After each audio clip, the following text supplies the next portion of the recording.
नमस्कार जय हिंद साथियों। काफ़ी समय से मेरा प्लान था कि एक ऐसा सेशन लेके आऊँ जिसमें मैं हिंदी साहित्य से जुड़ी विभिन्न परंपराओं, विभिन्न कहानियों, निबंध और उनके नाटकों का विश्लेषण आपके सामने रखूं। लेकिन आज वो समय आ गया जिस दिन मैंने फाइनली साहित्य सागर नामक यूट्यूब चैनल की शुरुआत सिर्फ इस उद्देश्य से की है कि जिसके माध्यम से हम जो एक हिंदी साहित्य की परंपरा थी, उसको पढ़ने की रुचि थी, उसको फिर से अपने साथियों में जागृत कर पाऊँ। हमारे हिंदी साहित्य का लेखन शताब्दियों से चला आ रहा है। इसका उद्देश्य सिर्फ परीक्षा पास करना नहीं था या विविध प्रतियोगी परीक्षाओं में प्रश्नों की दृष्टि से उनको पढ़ना जरूरी नहीं था, बल्कि हिंदी साहित्य का उद्देश्य व्यक्ति के अंदर छुपी भावनाओं को बाहर निकालना, उसकी जो जिज्ञासा है उनकी पूर्ति करना और इसके साथ साथ उनको ज्ञानवर्धक जानकारी प्राप्त कराना। कभी साहित्य गोस्वामी तुलसीदास ने कभी नहीं सोचा होगा कि हमारे द्वारा लिखी गई ग्रंथों को सिर्फ एक सिलेबस में सिमट कर रख जाएंगे। ये साहित्य किसी भी सिलेबस में बंधे नहीं होते हैं। ये व्यक्ति के कल्याण के लिए रचना होती है। उसी कल्याण के लिए हम इस साहित्य को, इस रचनाओं को आप सभी तक पहुंचाने का प्रयास करेंगे। शायद मुंशी प्रेमचंद ने लगभग 300 से ज़्यादा कहानियां लिखी हैं, लेकिन उनका ये शायद उद्देश्य नहीं रहा था कि ये हमारी कहानियां सिर्फ स्कूल या कॉलेज में पढ़ने वाले बच्चों तक सीमित हो जाएंगी, बल्कि साहित्य, कहानियां, निबंध प्रयास करूंगा अपने इस चैनल के माध्यम से, अपने इस हुनर के माध्यम से कि जो छूटी हुई कमियां हैं उनको हम बाहर निकालें। जो छूट गया हमारा साहित्य, उसको एक दबा के रख दिया गया, उसको बाहर निकालें और जन जन तक ये साहित्य सिर्फ परीक्षाओं का हिस्सा से बाहर निकल के हमारे फिर से मनोरंजन का हिस्सा है। जब हमें मनोरंजन की आवश्यकता पड़े तो हम इंस्टाग्राम, फेसबुक पर रील्स करने के बजाय हम किसी साहित्यकार को सर्च करें, उसकी कहानियों को पढ़ें, उसके नाटक को पढ़ें, उसके उपन्यासों को पढ़ें। जैसे कि पहले के समय में आता था, पहले जब इंस्टाग्राम, फेसबुक कुछ भी नहीं था, उस टाइम लोग कहानियां, निबंध या फिर उपन्यास पढ़ करके अपना मनोरंजन करते थे। इसी परंपरा को आगे बढ़ाते हुए मैं प्रयास करूंगा कि सप्ताह में 2 या 3 कहानियां इस यूट्यूब चैनल के माध्यम से आप तक पहुंचाता रहूं। आज इसी सिलसिले को आगे बढ़ाते हुए मैं एक छोटी सी कहानी आप सभी के सामने प्रस्तुत करूंगा, जो एक आदर्शात्मक कहानी है, जो हृदय परिवर्तन करने वाली कहानी है।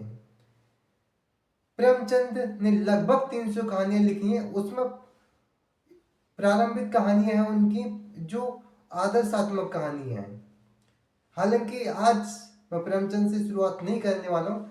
मैं एक ऐसी कहानी शुरुआत कर सकता हूँ जो बहुत सी छोटी कहानी है, लेकिन छोटी सी कहानी किसी एक व्यक्ति का हृदय परिवर्तन करा देती है। ये कहानी एक बूढ़ी विधवा की है। इस कहानी का नाम एक टोकरी भर मिट्टी है। इसमें एक बूढ़ी विधवा होती है और एक जमींदार साहब होते हैं। मुख्य पात्र दो ही होते हैं।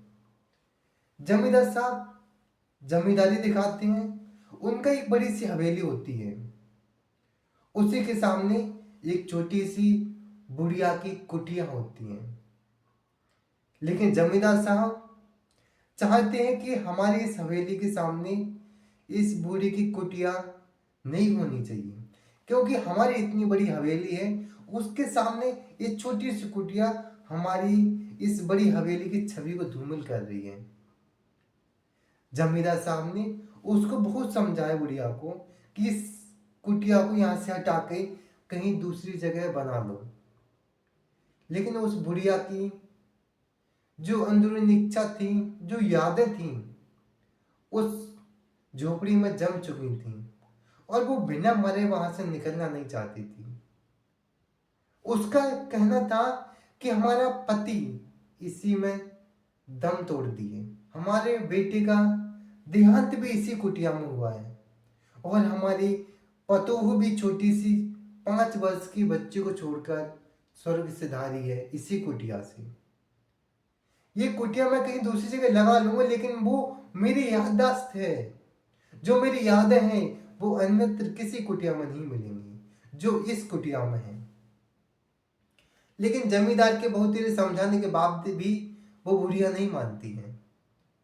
तो जमींदार ने अपनी जमींदारी चाल चली। परिणाम ये हुआ कि उन्होंने बाल की खाल निकालने वाले वकीलों की थैली गरम कर और उस बुढ़िया की झोंपड़ी पर अपना कब्जा जमा लिया। ये सिर्फ एक लाइन नहीं है कि जमींदार साहब ने वकीलों की थैली गरम कर उस बुढ़िया की झोंपड़ी पर कब्जा जमा लिया, बल्कि ये हमारी समझ की सच्चाई दिखाती है कि एक सबल वर्ग निर्बल वर्ग पर किस प्रकार हावी होता है, किस प्रकार किसी की इच्छाएं, किसी की महत्वाकांक्षाएं किसी के हक को किस प्रकार छीन लेती हैं। ये सिर्फ कहानी का हिस्सा नहीं है, ये हमारी समाज की सच्चाई है। आज भी 70 से 80% से अधिक केसेस हमारे न्यायालयों में जमीनों से संबंधित चलते हैं और कई शताब्दियों कई सालों से चले आ रहे हैं। वो उसमें दादा की जिंदगी निकल जाती है, उसके पिता की जिंदगी निकल जाती है और बेटियां उस केस को चला रहे हैं। इनको चलाना इतना आसान नहीं होता है, तमाम खर्चे लगते हैं, वकीलों का खर्चा होता है, लेकिन उस बुढ़िया के पास कहां से आया इतना खर्चा। बिना किसी केस के जल्दी रफा दफा होकर के उस जमींदार ने उस पर कब्जा कर लिया। अब वो विधवा तो थी ही, परिवार था नहीं। एक छोटी सी 5 वर्ष की बच्ची को लेकर वो गांव के किसी कोने में जाके झोपड़ी बना ली।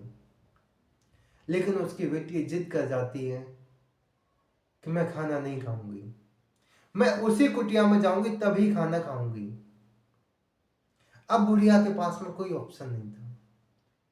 वो जमींदार के पास में जाती है, वहां देखती है तो जमींदार अपने नौकरों को काम बता रहे थे, कचरा इधर से उधर फेंकवा रहे थे, झोंपड़ी में जो भी था उसकी साफ सफाई करवा रहे थे।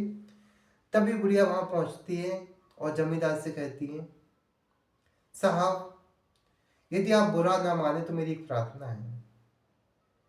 जमींदार की स्वीकृति मिलने पर वो कहती है कि मेरी बेटी ने 2 दिन से कुछ नहीं खाया।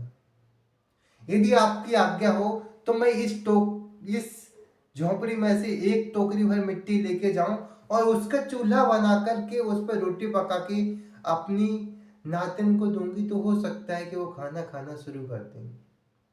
जमींदार को इसमें कुछ भी गलत नहीं लगा, उन्होंने स्वीकृति दे दी और बुढ़िया झोंपड़ी के अंदर जाती है। जैसे ही वो अंदर जाती है उसकी सारी यादें जागृत हो जाती हैं। वहां उसके बेटे, उसकी बहू और उसके पति की यादें छुपी हुई थी। जैसे तैसे वो अपने दिल को संभालती है और वहां से एक टोकरी भर मिट्टी लेती है और टोकरी को खींचते हुए बाहर लेके आती है। उसके प्रयास करने के बावजूद भी वो टोकरी उससे उठाई नहीं जाती है। कोई चारा ना देखते हुए उसने जमींदार साहब से विनती की, जमींदार साहब ये छोटी सी टोकरी है, वो मेरे सिर पर रखी नहीं जाती, कृपया करके इसको हमारे सिर पर रख दीजिए। जमींदार साहब को बहुत गुस्सा आया, लेकिन वहां कोई नौकर ना होते हुए भी उन्होंने खुद चाहा उस टोकरी को उठाना। पहले उन्होंने एक हाथ लगाया कि शायद एक टोकरी एक हाथ से उठ जाएगी, लेकिन वो हिली तक नहीं। उन्होंने दोनों हाथों से पूरी ताकत से उठाया, लेकिन वो टोकरी को एक हाथ भी ऊपर ना उठा सकी। तब बुढ़िया माई ने कहा हाथ जोड़ते हुए, जमींदार साहब आपसे एक एक टोकरी मिट्टी नहीं उठाई जाती। आप इस विचार कीजिए, इस झोंपड़ी में तो कितनी ही सारी टोकरियां मिट्टी पड़ी होगी, आप इसका भार जीवन भर कैसे उठा पाओगे। यह बात सुनकर जमींदार साहब सोच में पड़ जाते हैं और उस बूढ़ी माई से क्षमा मांगते हैं कि माँ मेरे से गलती हो गई है, मुझे माफ कर दो। और उन जमींदार साहब का हृदय परिवर्तन हो जाता है और वो झोंपड़ी उसे वापस कर देते हैं। ये कहानी सिर्फ जमींदार की कहानी नहीं है, ये कहानी कई लोगों की है जो अपने अहंकारवश किसी को भी छोटा मान लेते हैं और अपनी होशियारी से किसी को भी नीचे दबा देते हैं वो। लेकिन आप सोचिए कि आखिर आप ये क्यों कर रहे हैं, किसके लिए कर रहे हैं? जब ये सारी चीजें आप सोचोगे तो खुद जवाब मिल जाएगा कि ऊपर तो किसी को लेके नहीं जाना है, तो क्यों किसी की धन संपत्ति को छीना जाए। आपको ये कहानी कैसी लगी कमेंट बॉक्स में अवश्य बताइए, और आगे कौन सी कहानी आप सुनना चाहते हैं वो भी मैं कमेंट बॉक्स में बताइए। बहुत ही जल्द जिसके ज़्यादा कमेंट होंगे मैं बहुत ही जल्द उस कहानी पर अगला वीडियो बना दूंगा। जय हिंद, मिलते हैं नेक्स्ट वीडियो में। थैंक